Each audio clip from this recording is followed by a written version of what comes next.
नमस्कार दोस्तों, भारत एक सोच देख रहे हैं आप। दोस्तों, यूपी में क्या राजनीति का नया अध्याय लिखा जाने वाला है? क्या यूपी की राजनीति में एक नया डेवलपमेंट होने जा रहा है? क्या यूपी में अखिलेश यादव और मायावती एक बार फिर साथ आने वाले हैं? क्या कांग्रेस, सपा और बीएसपी इंडिया गठबंधन के तहत बीजेपी को घेरने का काम करेंगे? आखिर ये सवाल राजनीतिक गलियारों में क्यों तैर रहे हैं? आखिर एक बार फिर से ये चर्चाएं क्यों तेज हो गई हैं? 2024 के लोकसभा चुनाव से ठीक पहले ऐसी ही खबरें खूब चर्चाओं में थीं, लेकिन मायावती ने साफ इनकार कर दिया था कि वो अकेले ही चुनाव मैदान में उतरेंगी। चूंकि अब 2027 के विधानसभा चुनाव की तैयारियां जोरों पर हैं, उससे पहले ही एक बार फिर से अखिलेश मायावती के साथ आने की खबरें जोर पकड़ने लगी हैं। अब दोस्तों, सवाल यह है कि इसके पीछे का तर्क क्या है, इन खबरों के पीछे की वजहें क्या हैं, ये सब हम आपको बताने जा रहे हैं। दोस्तों, पिछले दिनों मायावती और अखिलेश यादव के बीच जो बयानों का दौर चला, उसके पीछे की राजनीति को तलाशने की कोशिश राजनीतिक पंडित खूब कर रहे हैं। दोस्तों, एक तरफ मायावती की पार्टी प्रदेश में कमजोर होती दिखाई दे रही है, वहीं दूसरी ओर अखिलेश यादव बहुत तेजी के साथ आगे बढ़ रहे हैं। अखिलेश यादव पीडीए का नारा लेकर आगे चल रहे हैं। पिछले दिनों मायावती ने अखिलेश यादव के लिए जो बयान दिया, उसमें काफी नरमी भी देखने को मिली। और अगर मौजूदा वक्त की तस्वीर की बात करें तो दोनों दलों को एक दूसरे की जरूरत महसूस हो रही है। अगर ऐसा होता है दोस्तों, तो यूपी में राजनीति की एक नई कहानी लिखी जानी तय समझिए। अब दोस्तों, सवाल ये उठता है कि आखिर ये बात उठी कहां से, आखिर इन चर्चाओं को बल कहां से मिल रहा है। तो चलिए दोस्तों, ये भी आपको बताते हैं। दरअसल मथुरा से बीजेपी विधायक है राजेश चौधरी, जिन्होंने एक टीवी डिबेट में मायावती के लिए विवादित बयान दिया था। इस पर अखिलेश यादव ने बीजेपी को खूब सुनाया और मायावती का पक्ष मजबूत किया। मायावती ने भी अखिलेश यादव के बयान पर आभार जताया। इसके बाद फिर अखिलेश यादव का धन्यवाद आया और अब दोस्तों, दोनों नेताओं के बीच इस तरह की सौहार्दपूर्ण बयानबाजी होगी तो चर्चाएं होना लाजमी है। लोग अपने अपने तरीके से कयास लगाने लगे हैं। हालांकि मायावती ने ऐसी संभावनाओं से इनकार हमेशा ही किया है। दोस्तों, मायावती और अखिलेश के गठबंधन पर जब भारत एक सोच ने वरिष्ठ पत्रकार केपी मलिक से खास बातचीत की, तो सुनिए उनका क्या कुछ आकलन है, क्या कुछ कहना है। भारतीय जनता पार्टी का जो डंडा था वो कमजोर पड़ गया है और मायावती उसी डंडे से लगातार पिछले 10 साल से डरी हुई थी, उनका भी डर निकल गया है। और सेम जो परिस्थितियां बिहार में आप चिराग पासवान को देख रहे हैं, सेम परिस्थितियां मायावती के लिए पैदा हो गई उत्तर प्रदेश में। मायावती को अगर अपनी पार्टी जिंदा रखनी है, अगर अपना अस्तित्व बचाए रखना है, तो अपना जो कोर वोट है उसको बचाने के लिए बाहर निकलना पड़ेगा, गठबंधन भी करने पड़ेंगे, सियासत भी करनी पड़ेगी। अब वो नहीं चलेगा कि आप अपना बैठे रहिए, ट्वीट कर दीजिए, एक स्टेटमेंट जारी कर दीजिए, उससे काम चलने वाला नहीं है।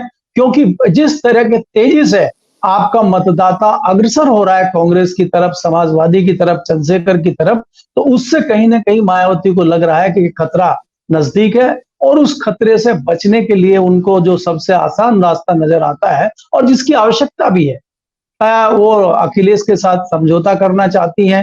क्योंकि उनको लगता है कि भारतीय जनता पार्टी की जमी जमाई सरकार को अगर उखाड़ सकते हैं तो वो दोनों लोग साथ में मिलकर उखाड़ सकते हैं और इसमें कोई दो राय है नहीं। आप ये देखेंगे, अगर मायावती, अखिलेश और कांग्रेस एक साथ मिलकर चुनाव लड़ते हैं तो भारतीय जनता पार्टी की 10 साल की एंटी कॉम्पेंसी, भारतीय जनता पार्टी की तमाम नीति, इस तरह की चीजों को देखते हुए भारतीय जनता पार्टी को बड़ा नुकसान किया जा सकता है और मायावती का अस्तित्व बच सकता है। और नुकसान अखिलेश यादव को कुछ नहीं है। तो लेकिन यह है कि भाई वो ये कह देंगे कि हम आपस में अपना फैसला बाद में कर लेंगे, हम आप में से मायावती जी आप दिल्ली चले जाइए, हम यूपी संभालते हैं क्योंकि हम ज्यादा मजबूत हैं। उस तरह की चीजों पर भी समझौता हो सकता है। अगर कल को राहुल गांधी की सरकार बनती है, कांग्रेस की सरकार बनती है, इंडिया गठबंधन की सरकार बनती है और मायावती का कुछ लगता है तो उनको दिल्ली भेज दीजिए। तो उस तरह की चीजों पे भी विचार वो लोग कर रहे हैं। लेकिन फिलहाल जो है उनको अपना अस्तित्व बचाना जरूरी है, इस तरह से इस तरह की बात आई है। नहीं तो जो इतिहास में अगर हम देखते हैं और हमारी जो जानकारी है, मायावती जी कभी किसी उपचुनाव में भाग लेती नहीं है, कभी किसी उपचुनाव में इंटरेस्ट लेती नहीं है। लेकिन इस बार जिस तरह से वो इंटरेस्ट दिखा रही हैं और जिस तरह से वो बार बार मीडिया के सामने आ रही हैं और जिस तरह से उन्होंने आकाश आनंद को दोबारा फिर आगे किया है, तो इससे लगता है कि कहीं ना कहीं उनको लग रहा है कि कहीं ऐसा ना हो कि इस सारे मामले में डरते डरते, पीछे हटते हटते पार्टी समाप्त हो जाए। तो उसको बचाने के लिए वो दोबारा एक्टिव हुई हैं। और अखिलेश यादव का बयान भी यही जताता है कि जिस प्रकार से वो आज अगर आप देखेंगे और पिछले कुछ महीनों से आप देखें, कोई भी एक बयान अखिलेश का मायावती के खिलाफ नहीं है और मायावती का कोई भी एक बयान अखिलेश के खिलाफ आपको नहीं मिलेगा। नहीं तो बीच में ये वार आदान प्रदान इन लोगों का चलता रहता था। आज दोनों शांत हैं तो कहीं ना कहीं अंदर कोई मिली भगत इस प्रकार की चल रही है, जैसे आप नीतीश कुमार और तेजस्वी के बीच देख रहे हैं कि आपसी हमले उनके बंद हैं और दोनों के हमले भाजपा पे चल रहे हैं। अब दोस्तों एक बात तो साफ है, जैसा कि केपी मलिक कह रहे हैं उससे तो यही लग रहा है कि कुछ तो खिचड़ी पक रही है। राजनीतिक पंडित इस गठबंधन को लेकर चर्चाएं खूब कर रहे हैं। दोस्तों काफी समय से सपा और कांग्रेस दोनों ही दल ये चाहते हैं कि मायावती इंडिया गठबंधन में शामिल हो जाएं। 24 के चुनाव में मायावती को मनाने की पूरी कोशिश की गई, लेकिन मायावती नहीं मानी। अब दोस्तों सवाल ये उठता है कि अखिलेश यादव की रणनीति क्या है।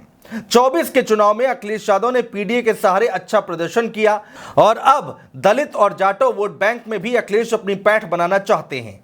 मायावती भले ही कोई सीट जीतने में कामयाब ना हो पाई हो, लेकिन दलित और जाटो वोटर्स का अच्छा खासा धड़ा मायावती के साथ आज भी मौजूद है और वो भी मजबूती के साथ मौजूद है। अखिलेश यादव की नजर इस वोट बैंक पर है कि कैसे इनको सपा के पाले में लाया जा सके।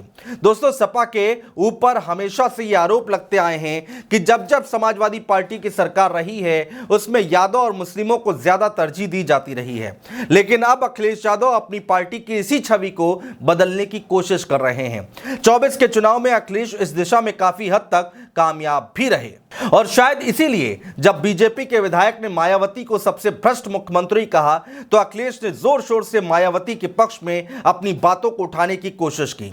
इसी के सहारे अखिलेश यादव खुद पर लगे दलित विरोधी टैग को हटाने का एक और प्रयास करते दिखाई दे रहे हैं। दोस्तों यूपी में 10 विधानसभा सीटों पर उपचुनाव होना है। अखिलेश यादव इस चुनाव को बेहद गंभीरता से ले रहे हैं और शायद इसी को ध्यान में रखकर अखिलेश मायावती का सपोर्ट भी कर रहे हैं। इन 10 सीटों पर कई सीटें ऐसी हैं दोस्तों जहां पर दलित वोटर्स का दबदबा है। बीएसपी यूपी में बहुत अच्छा नहीं कर पाई है और अखिलेश इनको अपने पाले में लाने की कोशिश कर रहे हैं, यानी कि अखिलेश यादव मौके पर चौका मारने की पूरी कोशिश करते हुए दिखाई दे रहे हैं। दोस्तों इससे पहले सपा और बसपा में 2 बार गठबंधन हो चुका है, लेकिन इतिहास गवाह है कि दोनों का गठबंधन करने का फैसला ठीक नहीं रहा। साल था 1993। सपा और बीएसपी के गठबंधन सत्ता में आया। सीएम की कुर्सी पर बैठे मुलायम सिंह यादव, बीएसपी को कार्यकाल के आधे समय में सीएम की कुर्सी देने का वादा किया गया था। 2 साल बाद गेस्ट हाउस कांड हो गया और दशकों तक दोनों दलों के बीच कड़वाहट बनी रही। इसके बाद दोस्तों 2019 लोकसभा चुनाव में दोनों दलों में गठबंधन हुआ। हालांकि चुनाव के बाद बीएसपी ने 10 सीटें और सपा ने 5 सीटें जीती। दोनों ही दल बीजेपी को रोक नहीं पाए, लेकिन आज की तस्वीर अगर देखें तो यूपी की राजनीति काफी हद तक बदल चुकी है। अखिलेश यादव की पार्टी देश की तीसरे नंबर की पार्टी बनकर उभरी है और अब अगर इसमें मायावती का भी साथ मिल जाता है तो बीजेपी के लिए बहुत बड़ी मुश्किल खड़ी हो जाएगी। लेकिन दोस्तों क्या वाकई ऐसा होगा? क्या वाकई मायावती समाजवादी पार्टी के साथ आएंगी? राजनीति है, राजनीति में कुछ भी संभव है, इससे इनकार नहीं किया जा सकता। बहुत शुक्रिया दोस्तों।